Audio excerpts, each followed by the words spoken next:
السلام علیکم ورحمۃ اللہ جی، میری بہن مہوش فرام کراچی۔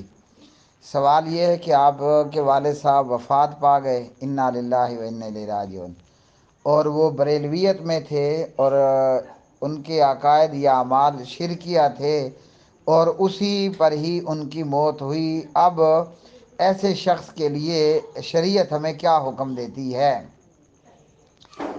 کلمہ گو مشرک جو کلمہ بھی پڑھتا ہو اور شرک بھی کرتا ہو، ایسا شخص، اس کے تعلق سے شریعت نے ہمیں یہ اصول بتایا ہے۔ قرآن کریم فرقان حمید کی روشنی میں اگر تو ہم نے کلمہ گو پر حجت تمام کر دی، اتمام حجت کر دیا، اس کے شرک پر اس کو آگاہ کیا گیا، اس کو بتایا گیا، اس کو سمجھایا گیا، اور اسے یہ کہا گیا کہ میاں یہ شرک ہے اور یہ توحید ہے۔ حجت تمام کرنے کے بعد بھی وہ بندہ اگر شرک و بدعات سے، وہ بدعات جو بدعات کبریٰ ہیں، اگر وہ اس سے باز نہیں آتا اور اس کی موت ہو جاتی ہے، تو پھر قرآن کریم فرقان حمید کی روشنی میں ایسے آدمی کے لیے دعائے مغفرت کرنا حرام ہوگا۔ سورۃ التوبہ پارہ نمبر 11 آیت نمبر 113۔ اعوذ باللہ من الشیطان الرجیم۔ ما کان للنبی والذین آمنوا ان یستغفروا للمشرکین ولو كانوا اولی قربى من بعد ما تبین لهم انہم اصحاب الجحیم۔ تو ایسے لوگوں کے لیے قرآن کریم نے توبہ، استغفار اور ان کا جنازہ پڑھنے سے منع کر دیا۔ ہاں، اگر اس پر اتمام حجت نہیں کیا گیا، اسے نہیں بتایا گیا، نہیں سمجھایا گیا، وہ بیچارہ جہالت کے اندر یہ سارے کام کر گیا، تو اللہ تعالیٰ کے ہاں کل اس کی جہالت جو ہے وہ عذر بن جائے گی، اور ہم امید کرتے ہیں کہ ایسا کم علم، لا علم یا جاہل مسلمان اللہ تعالیٰ اس کی مغفرت فرما دے گا۔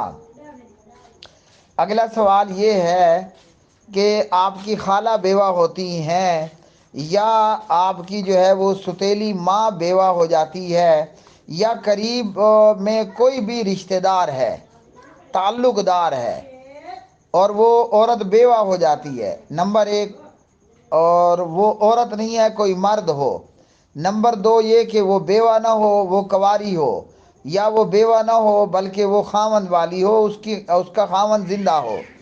آپ یہ پوچھتی ہیں کہ آپ کے خاوند آپ کو منع کرتے ہیں آپ کی خالہ سے ملاقات کرنے کو، یا یہ کہ کوئی منع کرتا ہے بات چیت کرنے کو، یا یہ کہ کوئی منع کرتا ہے اپنی خالہ یا کسی قریبی رشتہ دار یا تعلق دار کے ساتھ کسی بھی قسم کی خیر و بھلائی کرنے سے۔ مثال کے طور پر آپ کو اللہ نے توفیق دی ہے، آپ کچھ اپنا مال خرچ کرنا چاہتی ہیں اپنے رشتہ داروں پر، تعلق داروں پر، وہ بھلے ہی وہ بد عقیدہ ہوں، تو خاوند آپ کے منع کرتے ہیں کہ آپ اپنی خالہ کے پاس مت جاؤ، یا ملاقات مت کرو، یا کوئی جو ہے وہ صدقہ خیرات کا معاملہ مت کرو، کیونکہ وہ خالہ بد عقیدہ ہے۔ جواب یہ ہے، ہمیں ہمارے پیارے نبی علیہ السلام نے فرمایا خالہ جو ہے وہ ماں ہے، نمبر ایک۔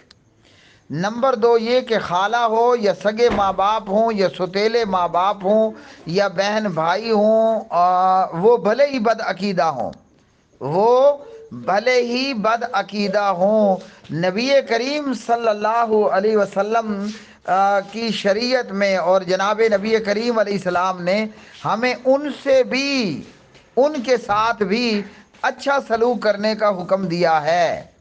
اس کی مثال اور اس کی نظیر ایک نہیں بے شمار مثالیں خود نبی پاک علیہ السلام کی سیرت طیبہ میں موجود ہیں۔ پیارے نبی علیہ السلام غریبوں، یتیموں کے ملجا اور ماوا تھے۔ اس بات اور اس چیز کی تمیز کیے بغیر کہ کوئی یتیم ہے، کوئی بیوہ ہے، کوئی مسافر ہے، کوئی غریب ہے، کوئی تنگ دست ہے، کوئی لاچار ہے، کوئی مجبور ہے، بھلے وہ کافر ہو یا مسلمان ہو، بھلے وہ کلمہ گو مشرک ہو، بد عقیدہ ہو، یا کسی بھی کیٹیگری میں ہو۔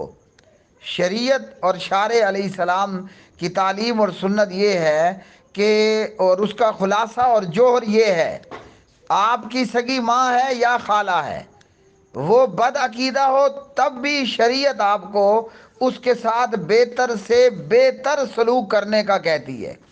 اللہ اکبر۔ اللہ ذوالجلال نے جناب حضرت ابراہیم علیہ السلام کو ہمارے لیے اسوہ حسنہ بنایا ہے، اور ہم ابراہیمی ہیں جی۔ قرآن کہتا ہے کہ ابراہیم کے قریبی یہ نبی ہیں اور اس نبی کے تابع دار ہیں، یعنی آپ کے صحابہ، آپ کی امت نبی کریم علیہ السلام کی۔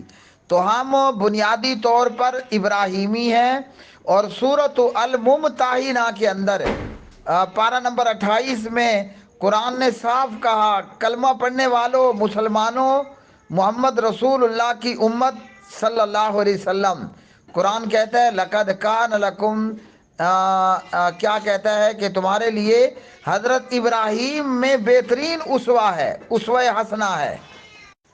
قرآن کہتا ہے لقد کان لکم فیہم اسوۃ حسنہ لمن کان یرجو اللہ والیوم الآخر۔ اللہ اکبر۔ ہاں، قرآن کہتا ہے قد کانت لکم اسوۃ حسنۃ فی ابراہیم والذین معہ۔ یہ ایک ہی صورت کے اندر دو مرتبہ اسوہ حسنہ کی بات آ گئی۔ تمہارے لیے ابراہیم کی ذات میں اسوہ حسنہ ہے، اور وہ لوگ جو اس کے ساتھ ایمان لائے۔ اور آگے فیہم کہہ کر اللہ کے قرآن نے بتا دیا تمہارے لیے ابراہیم علیہ السلام میں، اور جو ان کے ایمان والے ساتھی تھے ان میں تمہارے لیے بہترین نمونہ ہے۔ تو جناب حضرت ابراہیم ہیں، اور سورۃ مریم میں اپنے والد صاحب سے کہتے ہیں یا ابتی، اے میرے ابا جان۔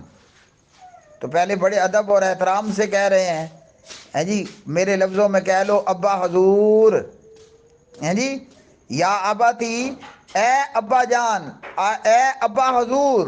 باپ کافر ہے، بیٹا معاہد اور توحیدی ہے۔ اللہ اکبر۔ اکرام دیکھو، ادب دیکھو، احترام دیکھو۔ اچھا جی، اسی طرح ہمارے پیارے نبی علیہ السلام کا اسوہ حسنہ دیکھ لیں۔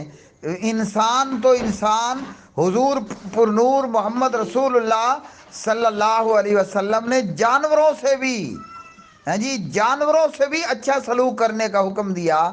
تو وہ چاہے بد عقیدہ ہے، کلمہ گو مشرک ہے، بھلے وہ کافر ہے، کوئی اگر کافر ہے، میں بریلوی کو کافر نہیں کہہ رہا، کوئی غیر مسلم ہے، اسلام ہمیں کہتا ہے کہ ہم اچھا رویہ اور اچھا سلوک اختیار کریں۔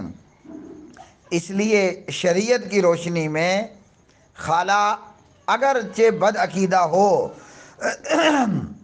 آپ اس کے ساتھ اچھا سلوک کریں، میل جول رکھیں، صلہ رحمی کریں، اگر غریب ہے، تنگ دست ہے، مالی طور پر سپورٹ کریں، دکھ میں، درد میں، ان کی بیماریوں میں، مصیبتوں میں، ان کی خوشیوں غمیوں میں ان کے ساتھ شریک ہوں۔ ہاں، الا یہ کہ جب وہ بدعات کا یا فحاشی کا ارتکاب کریں پھر آپ اپنے گھر کے دروازے میں رک جائیں، ورنہ ان کے ہاں مر جائے، آپ تعزیت کے لیے پہنچو، ان کے ہاں خوشی ہو، خوشی میں شرکت کرو۔ وہ اگر لاچار، مجبور، تنگ دست ہیں، کچھ مانگ رہے ہیں، مالی طور پر سپورٹ کرو۔ وہ نہیں مانگ رہے، ہاں جی، اور آپ کو لگتا ہے کہ وہ ضرورت مند ہیں، آپ انہیں سپورٹ کرو۔ اس لیے آپ کے خاوند کا آپ کو روکنا شرعاً درست نہیں ہے۔ امید ہے کہ میرے بیان کے بعد آپ کے خاوند انشاءاللہ آپ کو آپ کی خالہ سے ملنے سے نہیں روکیں گے، اچھا سلوک، صلہ رحمی، خرچ کرنے سے نہیں روکیں گے، میرا حسن ظن ہے اپنے بھائی پر۔ تو ہاں، یہ کہ وہ کوئی بھی ہے، وہ زندہ ہے، آپ اچھے سلوک کے ساتھ، اچھے رویے کے ساتھ اسے آسن طریقے سے توحید کی دعوت بھی دیں۔ ایک حدیث میں آتا ہے، اللہ اکبر، اللہ اکبر، کیا بات یاد آئی، ہمارے پیارے نبی علیہ السلام یہودی لڑکے کی بھی تیمارداری کو جاتے تھے، بچہ بیمار تھا، اس کی تیمارداری کو جاتے ہیں۔ تو ایک دن آپ صلی اللہ علیہ وسلم اس کی تیمارداری پر پہنچے ہوئے ہیں اور دیکھا کہ بچہ نزع کی حالت میں ہے۔ حضور پر نور فرماتے ہیں بیٹا کلمہ پڑھ لو۔ اس بچے نے اپنے سر کے قریب کھڑے اپنے چچا یا اپنے باپ کو دیکھا، اس کے باپ نے اشارے سے کہا جو محمد کہتا ہے کرو صلی اللہ علیہ وسلم۔ ادھر بچے نے کلمہ پڑھا، ادھر جی اس کی روح پرواز ہو گئی۔ تو یہ ہے ہمارے پیارے نبی علیہ السلام کا اسوہ حسنہ کہ کوئی کافر ہے، کوئی مشرک ہے، آپ اس کے ساتھ بھی صلہ رحمی کرو۔ آپ کا رشتہ دار ہے، خاص کر صلہ رحمی سے پیش آئیں۔ پیارے نبی صلی اللہ علیہ وسلم نے فرمایا کوئی بندہ چاہتا ہے کہ اس کے رزق میں برکت ہو جائے، کوئی بندہ چاہتا ہے میرے مال میں، میری عمر میں، میری زندگی میں برکت ہو جائے، فرمایا اپنے رشتہ داروں کے ساتھ تعلقات اچھے رکھو۔ وہ برا کریں آپ بدلے میں اچھا رکھو۔ آپ اپنے خون کے رشتہ داروں کے ساتھ صلہ رحمی سے پیش آؤ، وہ بھلے بے ایمان ہو، کافر ہو، ہندو ہو، مشرک ہو، مورتی پوجا کرتا ہو، قبر پوجا کرتا ہو، آپ نے اس کے ساتھ اچھا سلوک کرنا ہے اور آپ نے اس کو بہتر سے بہتر انداز میں دعوت بھی پیش کرنی ہے۔ اللہ کی رحمت سے کوئی بعید نہیں ہے کہ آپ کے اچھے سلوک سے کوئی بندہ جہنم کی راہ سے بچ کر صراط مستقیم پر ٹر جائے۔ کیا مطلب ٹر جائے؟ صراط مستقیم پر چل پڑے۔